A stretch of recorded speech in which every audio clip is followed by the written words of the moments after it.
allegiance to the flag of the United States of America and to the republic for which it stands, one nation, under God, indivisible, with liberty and justice for all.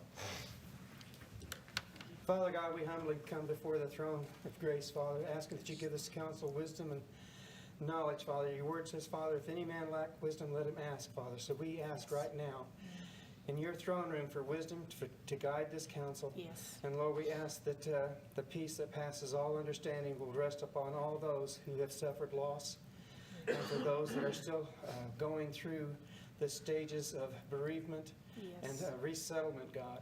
And Lord, we ask right now, Father, that you are the God that will meet all of our needs according to your riches and glory. In Jesus' name we pray. Amen. Amen. Amen.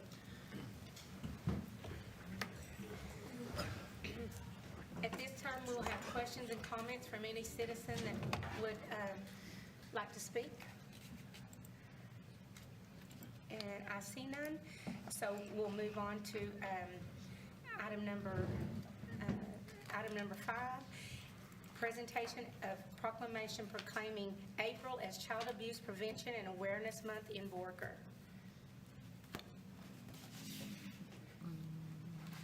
And do y'all want to stand? We can. Okay. And you're, tell me who you're with again. I'm sorry, Yeah, so we're with Amarillo Casa, and then we also have Judge Mosley here with us. Okay, and he's going to speak for us too. Okay.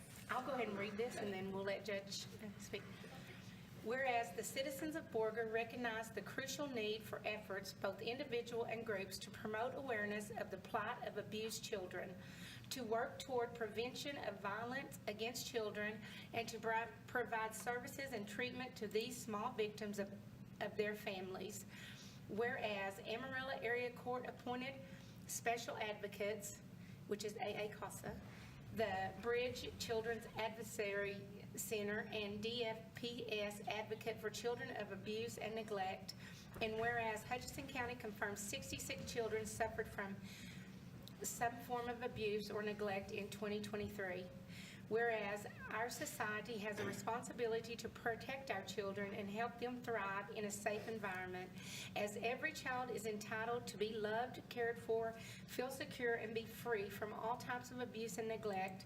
And whereas effective child abuse prevention and intervention programs succeed because of partnerships among a variety of entities, including but not limited to schools, religious organizations, law enforcement agencies, child protective services, the Bridge Children's Advocacy Center, and St. Francis and CASA court-appointed special advocates, prosecution agencies, medical professionals, mental health professionals, victim advocates, and other community-based nonprofit organizations.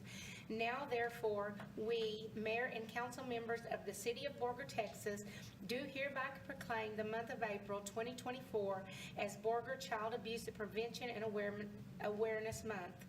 And in doing so, urge all citizens and institutions, both public and private, to support the Bridge Children's Advocacy Center, Amarillo Area CASA, St. Francis and DFPS, as well as other partner agencies in their efforts to increase awareness of and services for abused and neglected children in our community, giving under our hand and seal of office this second day of April 2024. I'm going to find a pen.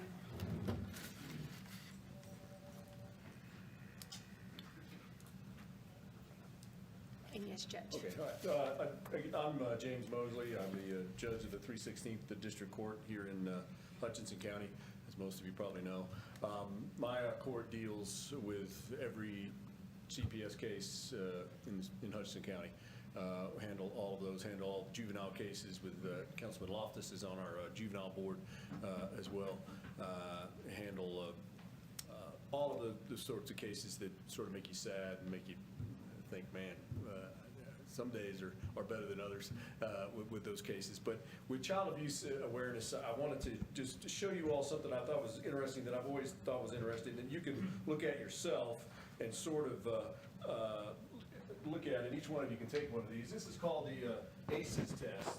I know some of, I'm sure CASA is aware of the ACEs test, and I think it's called Adverse Childhood Experiences. And there's 1998, Kaiser did a study and had people fill that out, and you don't have to fill out or talk about it, but you can look at it yourself and say, how many ACEs do I have from when I was a child? And the more ACEs you have, the more likely you're going to have health problems, suicide problems, drug problems, and those sorts of things that we see in adults later. So I thought it was interesting just that you can look at that and see, and we know from the studies that somebody with 4 or more of these, and that doesn't take very much, as you can see, just as a parent ever separated or divorced, how many of those do we have now? I have 0 on this.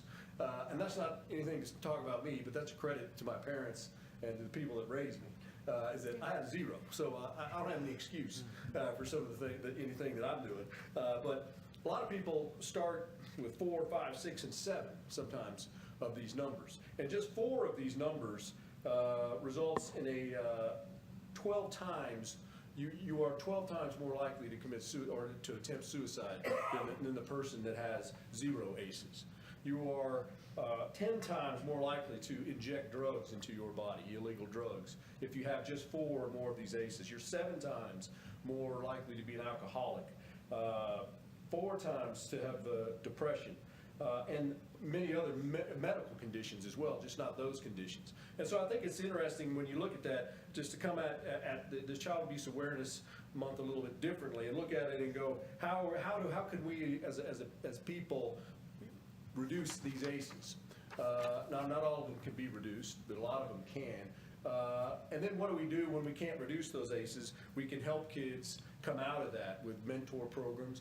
We can be foster families, which we need very badly here in Hutchinson County. As I tell you every single year that I come up here, I have to send a lot of our kids to Houston, Dallas, wherever, hundreds of miles away.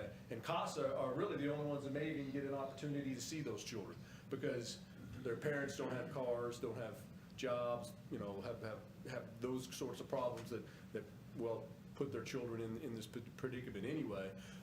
And the only people that ever may get to see those kids in person while they're in my court are CASA volunteers. And so we need more foster families here. And those are the kind of things, though, so I thought that was just interesting. You may just look at that for yourself and see just the things that cause problems for children that aren't necessarily maybe neglect and abuse, but are adverse childhood experiences that can negatively impact children all the way through the rest of their lives. We see that, and Chief Davis can back me up on that, and Councilman Loftus. We see that with many people in our drug court. They can go through this and you're amazed at how many of these they have from childhood, and you go, that's where it all started. So it makes sense that if you can stop those things in childhood, or at least be able to deal with them in childhood, you can significantly impact their lives in the future as adults. So I say that, and I appreciate your time here today, and I appreciate the efforts of CASA. They are an invaluable asset to us. I appreciate the efforts of our foster parents. I appreciate the efforts of our Child Protective Service workers who are many times are maligned and have very extremely difficult jobs to do. But I appreciate all of them in their efforts to just try to curb child abuse to the best that we can. And I just thought it was an interesting look at some of the things that we sometimes don't think about that are adverse childhood experiences that we can help in the future. So, Yeah, all right. thank you, Judge. Thank you. Thank Thank you you. very Thank you much. for the information. Can we get a photo? Yes, Oh, yeah. please. I told him you'd want one, so. Come on.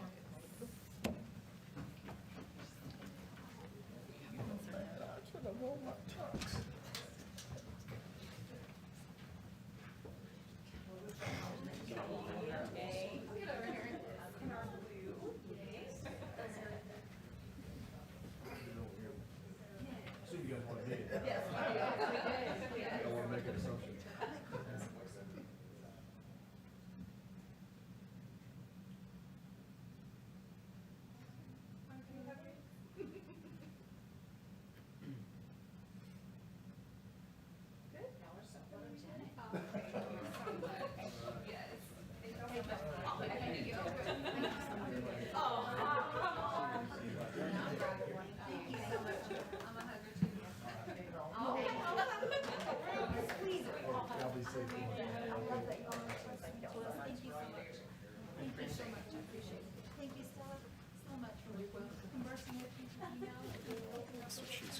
also read this one about the flag Read that, this. after the barn. Okay.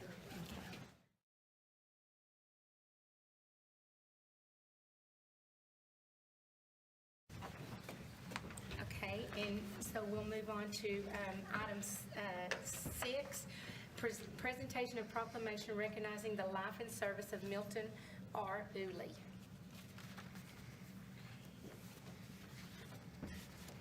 This might be hard. Whereas with heavy hearts, we, the Borger City Council, come together to honor the memory of Milton R. Dooley, a beloved member of our community who dedicated his life to serving others. And whereas Milton departed from this world on Monday, March 18, 2024, leaving behind a legacy of selflessness, leadership, and unwavering devotion to his country and the city of Borger. And whereas Milton's life was characterized by a profound commitment to public service, exemplified by his 8 years of dedicated service as a council member and mayor pro tem for the city of Borger. And whereas Milton's contributions extended beyond his role in local government as he served his nation honorably as an officer in the United States Army, rising to the rank of captain and demonstrating exceptional leadership and dedication throughout his military career. And whereas Milton's passion for education and ministry led him to touch the lives of countless individuals as a dedicated teacher, vice principal, and mentor, earning accolades such as Male Teacher of the Year and making significant contributions to the educational landscape of our community. And whereas Milton's legacy of compassion, integrity, and resilience will forever remain etched in the annals of Borger's history, serving as a beacon of hope and inspiration for future generations. Now, therefore, be it proclaimed that the Borger City Council hereby extends its deepest condolences to the family, friends, and loved one of Milton R. Dooley, expressing gratitude for his exemplary service, unwavering dedication, and profound impact on the city of Borger and its residents. Be it further proclaimed that this proclamation be duly recorded and presented to the family of Milton R. Dooley as a token of our enduring respect, admiration, and appreciation for his life and legacy.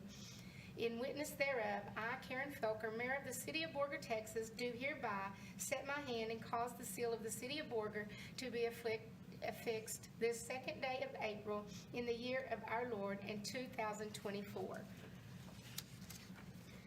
And we also have the Texas flag.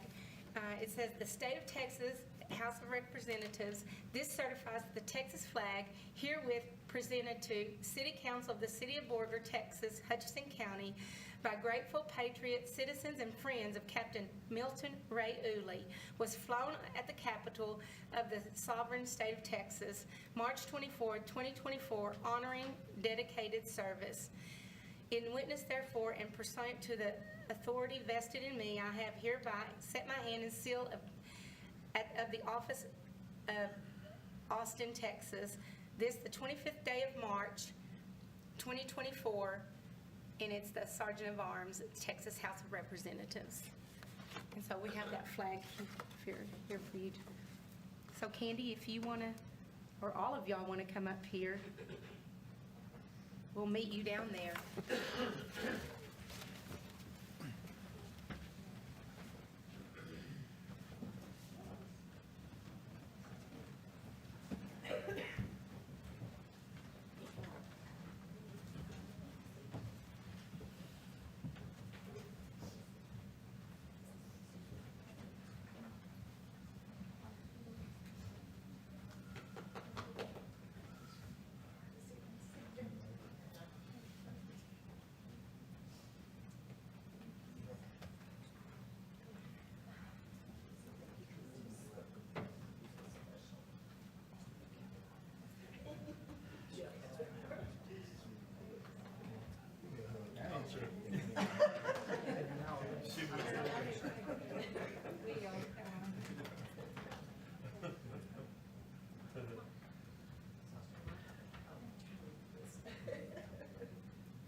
make me have to buy Avon to see you again.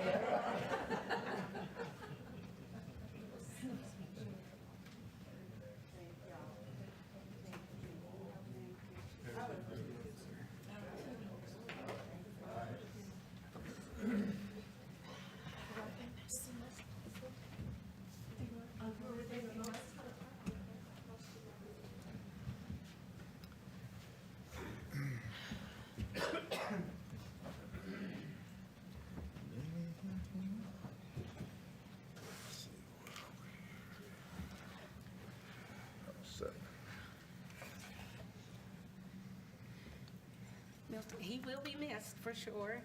I was just telling them that this would be his 9th term. His 3rd term, 9 years. And this is my 4th term, so I've been with him pretty much the whole, he was here almost the whole time I've been on council as well. And he was important to me, and he was somebody that I listened to, and that I know we all did, and we're going to miss him.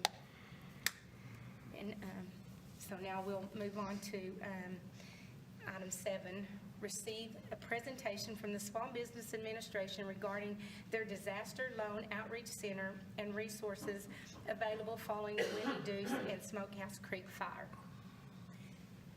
And I'm sorry I didn't get your name. Javier, okay. Yes. I'll let you introduce yourself. Yes, good evening. Good evening, city council members and, Here you go. okay, yes, my name is Javier Caltenco. I'm public information officer with the U.S. Small Business Administration, Office of Disaster Recovery and Resilience. And the Small Business Administration is here to provide disaster assistance for the Smokehouse Creek fire and for the Windy Deuce fire. SBA is the primary source of funds to pay for repairs or replacement costs not fully covered by the insurance. So therefore, we're offering low-interest federal disaster loans to businesses of all sizes, most private nonprofit organizations, homeowners, and renters as well. We do have 2 different loans to help the businesses who were affected by the fires. The first one is for physical damages. Is it working? You're good. Okay. Yeah, the first one is for physical damages. If they had any damage to their real estate, inventory, supplies, machinery, etc., they can apply for this loan. The limit is $5 million. We also have another loan for which is the economic injury disaster loan to help the businesses with their working capital needs. If they having a hard time paying their electricity, rent, water, or even their payroll, they can use this loan for that as well. The limit is $5 million, or it could be a combination of the two, up to $5 million. Sorry, $2 million. Sorry. And so for homeowners, we have a limit of $500,000 to repair or replace their primary residence. If they have a secondary home, they can also apply as long as they're using it as a business, and they're showing it in their tax returns. For homeowners and renters, we have a limit of $100,000 to replace any personal property they lost. That could be furniture, it could be a personal vehicle as well. And as I mentioned, these are loans, so therefore we want them to, they have to be repaid back. And we do have limits in terms of when they need to apply. So for the physical damages, they need to apply by May 13th or before May 13th. And for the economic injury is December 13th. We do have 3 centers that are open where they can go in person, and we suggest that they come to the centers and apply, because we don't want them to fill out the application incorrectly and delay their process. So therefore, I'm not sure if I need to tell where they are exactly, but we have one in Borger at the Dome. Sorry. Yeah. So we have one at the Dome. We have one in Fridge, and we also have one in Hemphill County. Okay. So one of the things I want to mention, so the interest rate is as low as 2.688% for homeowners and renters, for as low as 4% for businesses, and 3.25% for nonprofit organizations. We do not charge to apply for the loans. The survivors who, once they've been approved, they have 6 months to decide whether they want the loans or not. And for the first 12 months, they do not have to make any payments. And the first 12 months, it's also 0% interest rate, so that means that no interest will be accumulated during that time. So as I mentioned, we want this is for those individuals who were affected by the fires. So when they rebuild, we want them to rebuild with more resilient to any disaster. So therefore, we do have SB also allows them to request for an additional 20% for mitigation purposes of verifiable losses. So let's say if somebody had $100,000 in verifiable losses, they can request an additional $20,000 for mitigation purposes. And it doesn't have to be for fires. It could be for tornadoes or any other natural disaster. In some cases, some individuals may be able to qualify for refinancing. We understand that that could help some individuals, especially if they're paying a higher interest rate, and they can refinance and get the SBA lower rate. So that would help them as well. And one other thing we can say is that in some cases, in some individuals or survivors can also qualify for refinancing, so it's relocation. So if they live within the city limit, then they may be able to relocate within the city limit. If they are in an unincorporated area, they can relocate within the county. So then that's pretty okay. Oh yeah, so right now we have approved more than $40,000. Normally it takes about 3 weeks to start getting the so it only takes 3 weeks, but right now we have approved more than $40,000 in this declaration. Okay. And yeah, that's so far. We do have the centers are open Monday through Saturday still, 9 to 6 p.m. until once they decide to reduce the hours, then we will notify everybody about that. Okay. So if you have any questions, then I'm done. No. Sounds good. Thank Okay. you. Thank Thank you. you. Thank you for your presentation. Thank you. Have a good night.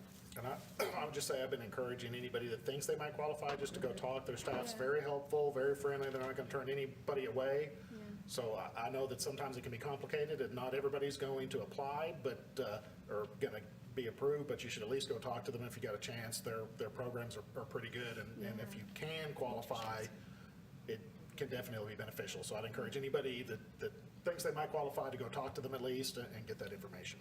All right. Thank you so much. And at this time, we will move on to item 8, consider and take appropriate action to appoint a member to serve as Mayor Pro Tem for the remainder of election year 2023-2024. And I'll entertain any motion that you I nominate Kim Perez for the remainder of election year 2023 to 2024 as And Mayor Pro Tem. I'll second it. And all in favor? And it passes. Thank you. Congratulations. Thank you. Thank you for being willing. And then we'll move on to the consent agenda, 9, 10, and 11.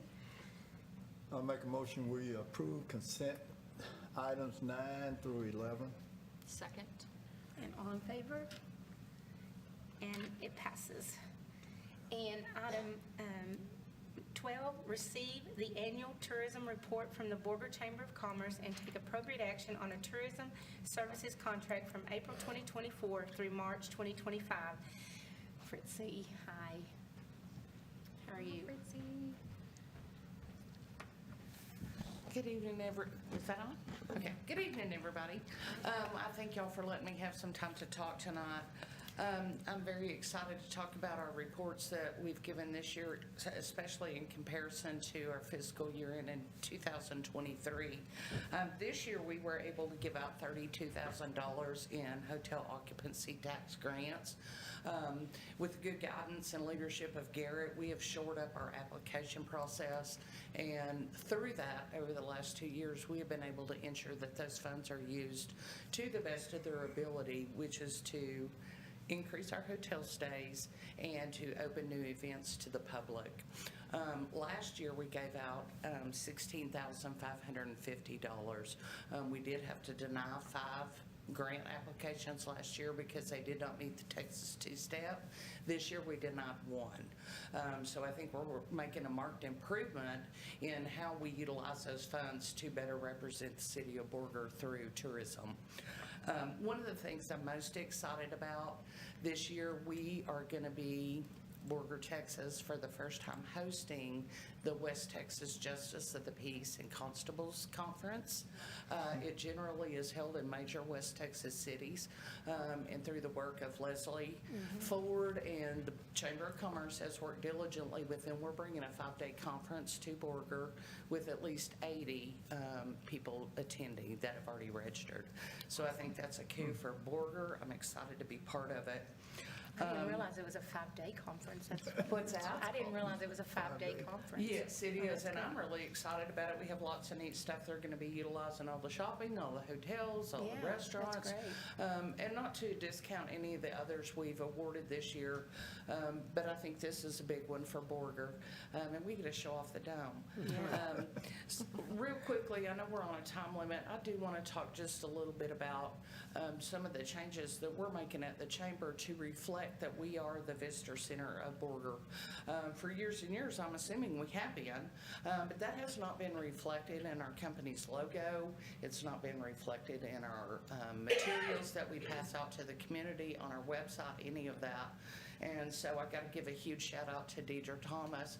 She redesigned our logo for us, and now we're the Borger Chamber of Commerce and Visitor Center. We'll be reflecting that in our new website that goes live Friday with the help of Deidre again. All of our new materials will be reflecting that, and we'll be doing more and more to promote Borger and what it has to offer in our community. So we are grateful for the funding that the city allows us, and we are working diligently to use it to the best of our ability. So, Yeah. any questions?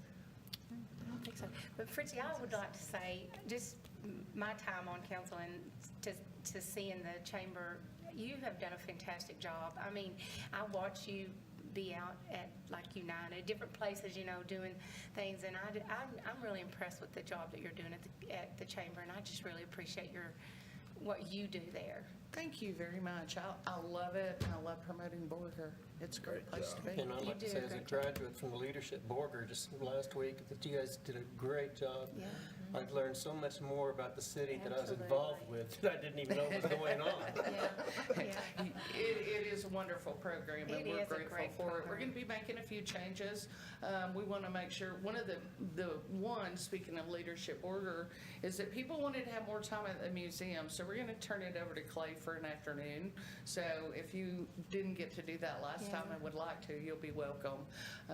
But I think that we're making great strides, and I just want to point out that Garrett has been just a pivotal leader for what we're doing at the chamber and helping us to grow and be better at what we're doing.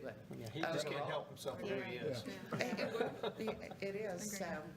Well, and I will point out too, you know, the mayor brought it up, but you know, we did present a deficit budget for the tourism funds this year to use some of their surplus to help renovate the visitor center, which is one of the authorized expenditures. So if you've been over to their building lately, I think, you know, the facility that's supposed to be our welcome center.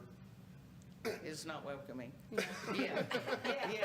So I was gonna say, maybe doesn't present the exact appearance that maybe the dome and some of our other things that we want to But it's do on its way. with. So we've kind of told them that money is there, and, you know, that this council would be amenable to using some of that to maybe get some bathrooms that Oh, yeah. work. And he said you're going to get a new awning. and all Yes, kinds of- actually, we are. We're going to be, and in an effort to save money, we're going to do very similar to what the city's done. We're going to have our logo that includes a visitor center. It's going to be on the glass front door. And then we'll just have a navy and white striped awning above, and then we're going to do some stuff on the side windows to reflect the good. tourism. Getting some new furniture. We're moving out of the 20th century, so. Right. So those are some of the things we're really eager to do. We want this to be a place that people feel welcome as they are. We want it to look like they're welcome as well. And I will say that I'll ask for a little bit of forgiveness here, but, after I walked over there earlier today and they're already planning next year's gala, and I might have given them the name of a speaker that I thought they need that I knew would be a little expensive. And I told Renee, I gave her a challenge that if she got him, that we could probably pick up some of that. But I told him who they needed was that Rick Rigsby, who was everything I needed to learn. I learned from a third grade dropout that we saw at TML. So good. The video Yeah, was he was good. amazing. Yeah, he's good. But So- your speaker this time was hilarious. Well, He thank was you. really I- good. yes, I thought I might have had to run to the Yeah. ladies' room a couple of times. It was rather humorous. It was and- funny. And, I think we're just trying to grow all over. Yeah. And part of, I know the gala is not considered visitors and tourism, but if we can get people from outside of our community to come and visit, even better. Yeah. So I thank y'all for your Yeah. support. Absolutely. That was good. He's revamped a lot of things in our city, in our city, in the EDC and in Chamberlain. We're thrilled that he's done such a great job. Thank you. And we're really thrilled with you too. Yeah. Fritzy. Thank you so much. Thank Great you. job. Thank you. Thank you. Any questions? Okay, I don't think so. So I'll entertain a motion.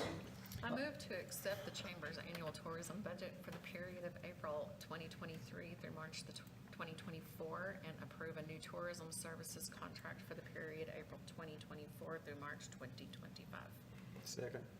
All in favor? And it passes. Moving on to item 13, consider and take appropriate action to approve a tourism service agreement with the Tri-City Community Concert Association. And do you want to do them all separately, or? I'm going to talk about this one and the museum one together because Okay. they're pretty much identical. Okay, which is number 14. Right, and Judy Flanders will be here to give the reports next meeting. Between the fires and all that stuff, I didn't give her quite the notice that, she would have preferred to get all that stuff together, so please don't take this as a reflection on Judy or any of them, but I did tell her that since these contracts expired at the end of March, we're generally a little late on approving them. I did want to go ahead and get the contracts approved, just so we didn't have any issues, keeping their funding going and getting the auditor taken care of. But both of these contracts with the Tri-City Concert Association and the Friends of the Museum, they're exactly the same. They've been in place for many years. They've changed a little bit over the years, but this one is unchanged from last year.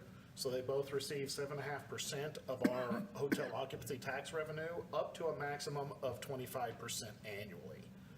So they both, of course, the Tri-City Concert Association does their concert series every year that, does bring in people.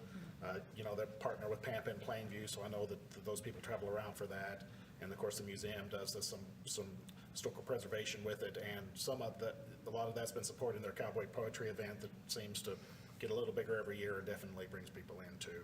But like I said, we can approve these separately, but I just want to talk about them together, and I'd entertain any questions that anybody might have. It's all good with me. If there's no questions, then I'll entertain a motion, or I get two motions, I guess, or, well, we'll take the first one. Sorry, we'll take number 13 first. I move that the fiscal year 2025 tourist agreement between the Tri-City Community Concert Association and the City of Borger be approved as submitted. Second. All in favor? And it passes.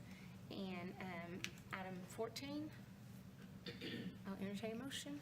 I move that the fiscal year 2025 tourism agreement between the Friends of the Hutchinson County Historical Museum and the City of Borger be approved as submitted.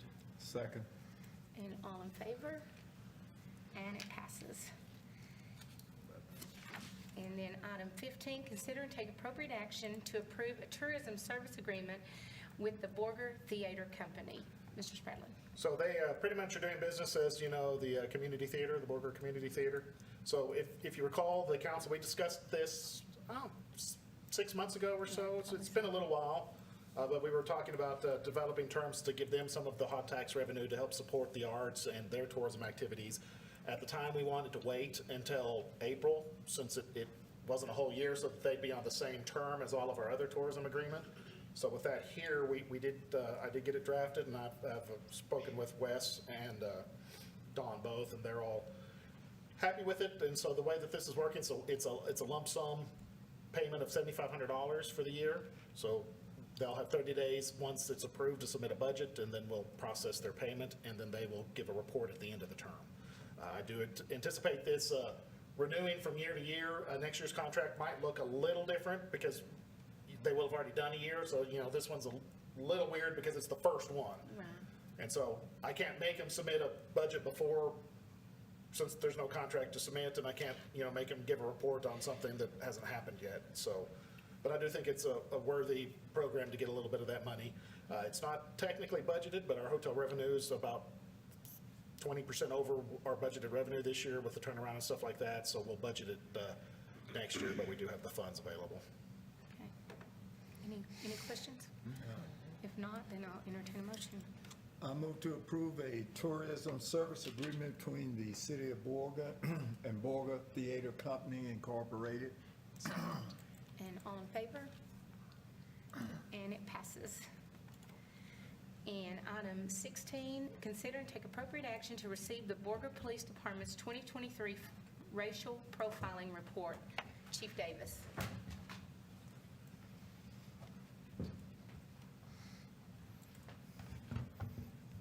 Good evening, council. How are y'all? Good. How are you? So I come to y'all again for our annual racial profiling report, which was included in your council packet there.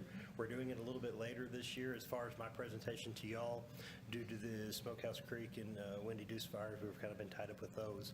However, our report was submitted on February 8th, which was well before the deadline of March 1st that the state requires. It was reviewed as we kind of have a procedure of doing each year now to ensure it's as accurate of a report as possible to submit it to the state and to y'all.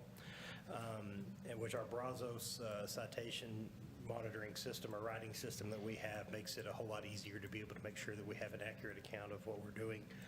And as I've stated in the past, that racial profiling or any kind of enforcement action based off of an offender's race is absolutely prohibited and is not acceptable at the police department.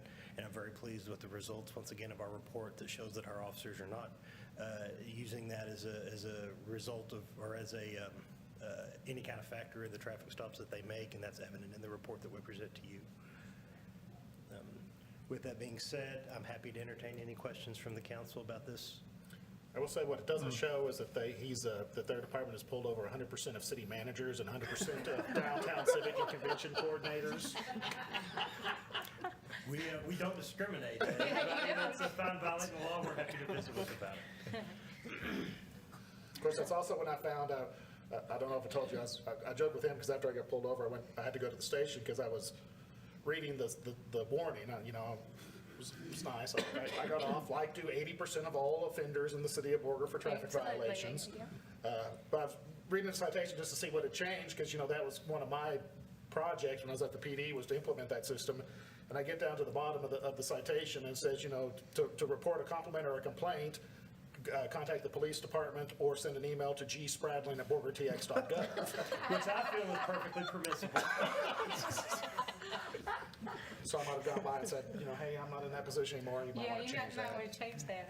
Of all the things that we check throughout the citations to ensure that they're meeting the requirements as set forth by the state, we knew that's on there, but you never really think about that part of it. And after changing from several years ago from him leaving the position he was in, we had to update that part. But I also say that, I kind of say that to kind of prove another point, is that, I haven't had that position now since 2018.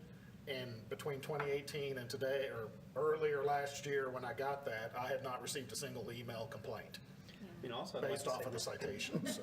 It also says they don't write that many citations. Yeah. Because Well, otherwise they would have. it's on the warnings and books. citations Yeah. as required by statute. So any kind of contact that we have with the public, like a traffic stop, they're either given a warning or a citation. And on the bottom of that, it has the information as required by state, which I like too, because I want people, if they felt that they're treated unfairly, if they're unhappy with the traffic stop, I want them to know the avenue that they can use to be able to, to air that grievance with us, so that way we can review to make sure that we're upholding the standard that we expect from our people. So what I was trying to comment on that was that you hadn't written that many, because otherwise those pads would have been gone.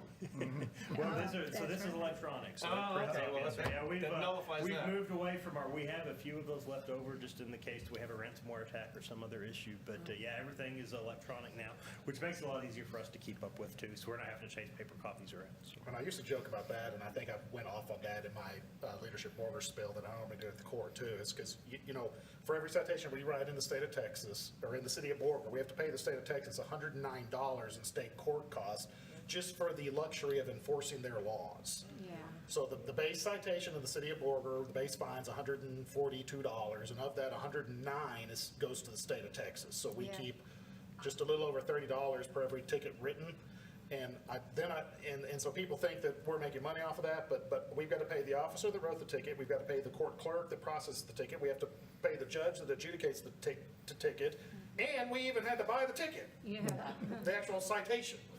So Yeah, that we have to pay for the made a software little that more we sense use when we to- were actually buying citation books, and so my Yeah.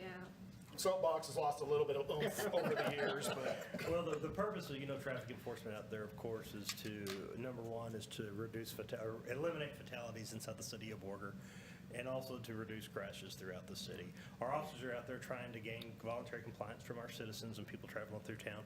Also to be able to, educate drivers if a lot of people aren't aware that something's law or the law's changed. That you can't turn left out of Brahms. Can't turn left out of Brahms. Things such as this, but what we're trying to do is reduce crashes, and you see that throughout the statistics. I'm gonna get a ticket for that one day. Try not to do that, Ms. Mayor, because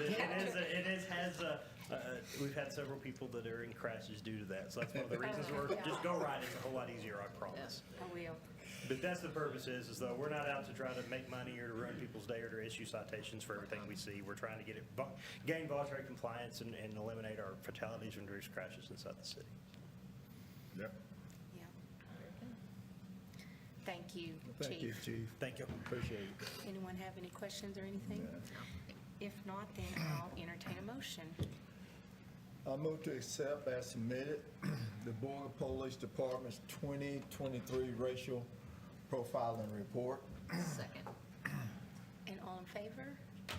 And it passes. And then item 19, or no, I'm sorry, item 18? No, let me go back up. How about 17? Sorry. Consider and take appropriate action to award a bid for the 2024 Group Seal Coat Program to Missouri Petroleum Products, the low bidder at a cost of $3.39 a square yard. Mr. Spradling. So again, this year we're participating with the Park Hills Group Seal Coat Program. The goal of that is to consolidate with a bunch of cities so that we can get a little bit of economy and scale. The total package this year is a little over $3 million. So our part of that's $175,000. So you can see we get a little better, quantity than if we were bidding that just out for us. The low bidder, Missouri Petroleum, as we did last year.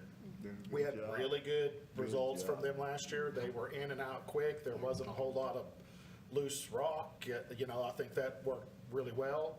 And unlike the next item, this item is actually 10 cents cheaper than what we paid for it per square yard last year. So anytime in the current economic situation we can, reduce cost, I think is pretty good. The streets planned for this year are Thompson, Moody, Kennedy, Sterling from 10th Street South. We did Sterling North previously. And then Main Street from 3rd to Wilson. And then from 7th to 10th. And the total anticipated cost was $179. We have $175 budgeted for this project. The delay on 10th Street is going to allow a little extra funding, and so while we've got pretty good pricing, we might add a little bit to that. I think we're going to probably add the city's portion of Industrial Boulevard to that, which is in definite need. Yeah, it's got terrible potholes.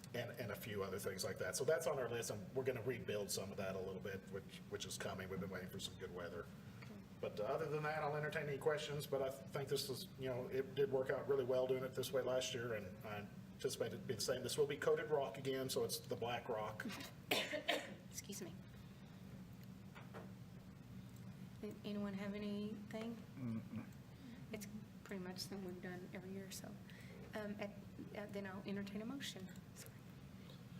I'll move, excuse me, I'll move to award the bid for the 2024 Group Seal Coating Project to Missouri Petroleum Products Company, LLC, and authorize the city manager to execute the construction contract in the amount of $179,032.68. I finally get it out. All in favor? And it passes. And item 18, consider and take appropriate action to reject all bids for the Rock Creek Sewer Crossing and 3rd Street Stormwater Project. Mr. Spradling. So as you know, we've been engineering for a while the replacement of the above-ground sewer main. We've talked about this, I think, before. This is back behind O'Reilly's and AutoZone. So the sewer actually, the grade of it, the ground goes below it, so the sewer's exposed there. It's on pylons. Those concrete pylons are starting to settle and shift, so over the years, it's putting stress on the joints, and so we're having to replace that. We also bid the stormwater portion of East 3rd Street going towards the wastewater plant. After all the water last year, it started to fail. When we got the bids back in on this, that stormwater portion, apparently they're afraid of for some reason. We budgeted about $490,000 for that portion of the project. The lowest bid was $1.1 million for that portion of the project. The high bid was 1.6 for that portion of the project. The sewer prices were actually pretty good, but we bid them as the base together, so there's no way to split them out. So what we're going to ask the council, which we do not have the funds to award this project as bidded. We budgeted about $1 million, and the low bid was a little over 1.6. So we plan on splitting these projects apart, rebidding the sewer portions, and re-engineering the 3rd Street to maybe get some better pricing. For some reason, the contractors are worried about what's under the road in the hill. I think they see a little metal, so we had questions of, can we confirm if there is a junk car under the roadway or not? So, I mean, I know that there are some junk cars out there around the nature trail and stuff like that, but I think if it was under the roadway, we would have had problems well before now. That roadway's been there since the sewer plant went in the 60s or 50s, so I mean, I don't think that's a problem, but for whatever reason, it gave them concern, which is why they were inflating. The demolition cost on the low bid was just to dig up the roadway and get down to the pipe was $200,000. So we think we can do something else. I haven't completely warned Jason, but at the very least, we might just keep patching the roadway for a little bit. I don't feel justified in spending $1.4 million on a road that pretty much goes to the sewer plant, and that's it. And the animal shelter. Yeah, the animal shelter. Well, we've got plans. I've got things scheming there. So that might not be a problem, in the midterm, but we need to. Right now, it's what's going to happen is the road surface is just going to wash away, but we can patch and keep up with that at least while we figure out what's going on. But there's a lot of other roadways in town that I'd rather spend For sure. $1.4 million on. So staff's recommendation and the engineer is to reject these bids, and then we'll go rebid the projects and move forward. Is there any questions on that? And if not, then I'll entertain a motion to reject. I move to reject all bids received for the Rock Creek Sewer Crossing and 3rd Street Stormwater Project in accordance with Section 00-21-13 of the bid documents. Second. Okay. All in favor? All in favor? All opposed? No. And it passes. I was going to say, you can't oppose and vote at the same time. And then moving on to 19, consider and take appropriate action to appoint election judges and alternates for the May 4th, 2024 general election. Mrs. Sauls. This is the, I think, final thing that the council will have to approve before we go on with our elections. So I've made a list of the people that we've chosen, and I think I've The put people it that in she there. sweet talked and got to say yes. Pretty much. It's getting harder and harder every year. Well, the county has that runoff right before that, Oh, do they have a or runoff? don't they? I don't think they do. You don't have a runoff this year. Oh, yeah, then never mind. Yeah. I lied. I was thinking there, for some reason I was thinking there would be. This has been No. a test. Never mind. Okay. But it is always harder in general election cycles, because It really is. So, Okay, so does anyone have any questions for Stella? I mean, we have the list, so yeah. if Any not, then. questions about the people? Huh? Those No, are the any- ones I could get to work. No, we just No. say kudos, girl. Oh, Good job. Good job. she spent the better part of 2 weeks sweet talking people. yeah, calling and recalling. Oh, Well, you filled them all, so you did good. yeah. This is when I'm glad that I'm, politically neutral and stay as far away from all of this as possible and just let her do it.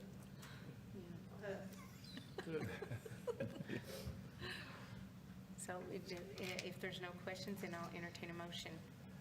I move that the election judges be appointed as follows. For early voted at City Hall, Bertha Walker as judge.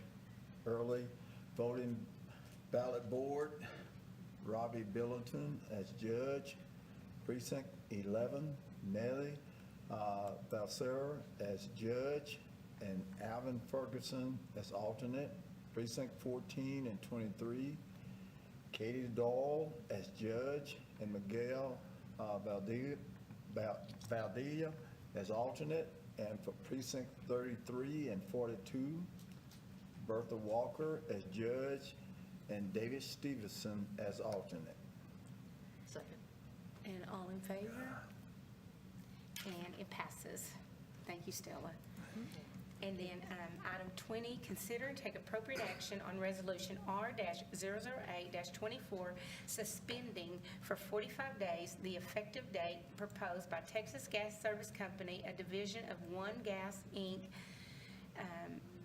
the TGS or the company, in its application filed on or about March 8th, 2024, pursuant to Section 104.301 of the Gas Utility Regulatory Act.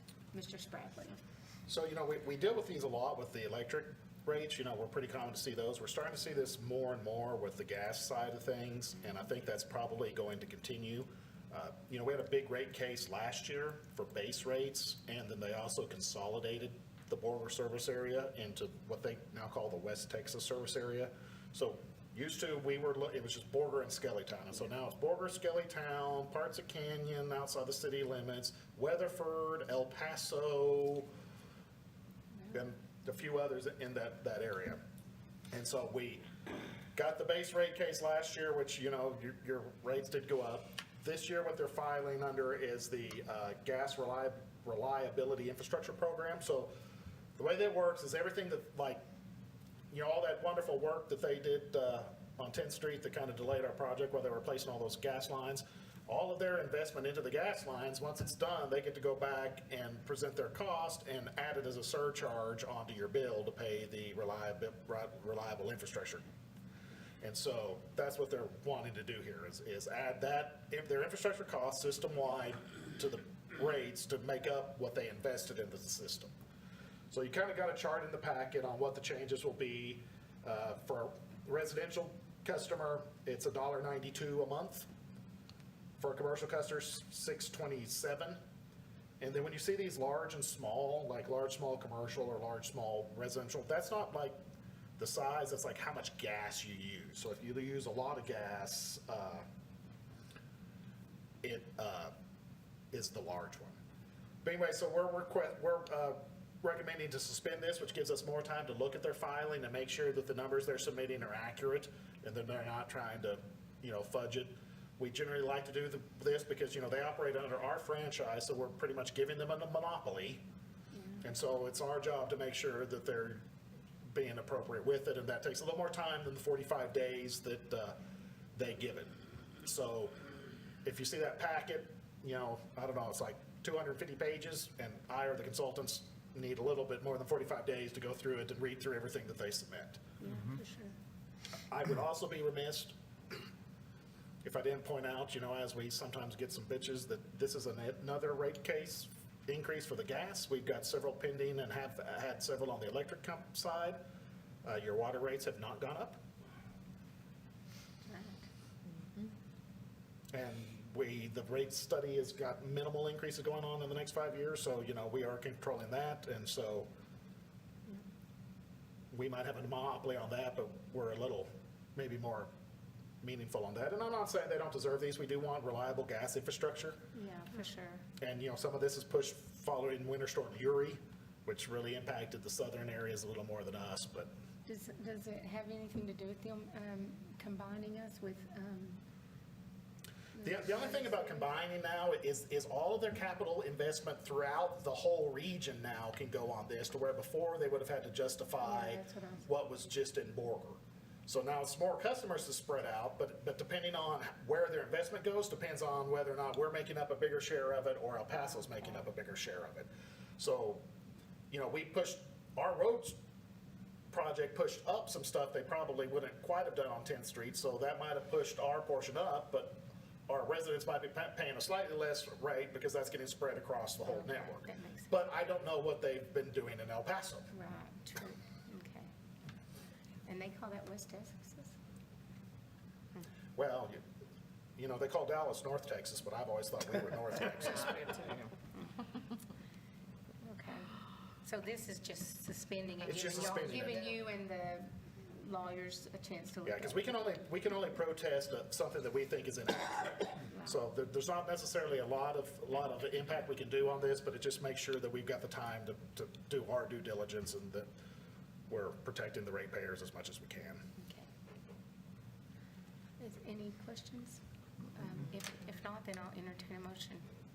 I move to approve Resolution R-008-24, suspending for 45 days the effective date proposed by Texas Gas Service Company and its application filed on or about March 8th, 2024, pursuant to Section 104.301 of the Gas Utility Regulatory Act. Second. And all in favor? And it passes. And then we will be going into executive session in compliance with Chapter 551 Texas Government Code, Open Meetings Law. The council will retire into executive session relative to Section 551.074 personnel matters, discuss the employment, annual evaluation, dismissal, and/or employment agreement of the city manager.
Okay, at this time, we're going to move on to, we'll return to open session, and at this time, we're going to consider and take appropriate action on an employment agreement between City Manager Garrett Spradlin and the City of Borger for a 5-year term.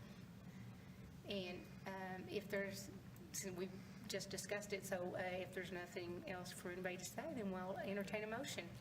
I'll make a motion that we approve the employment agreement for the next 5 years between the City of Borger and Garrett Spradlin as city manager.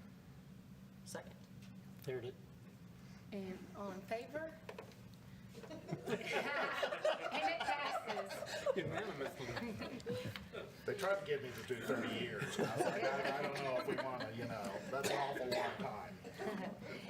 And then item 23, consider and take appropriate action to adjourn.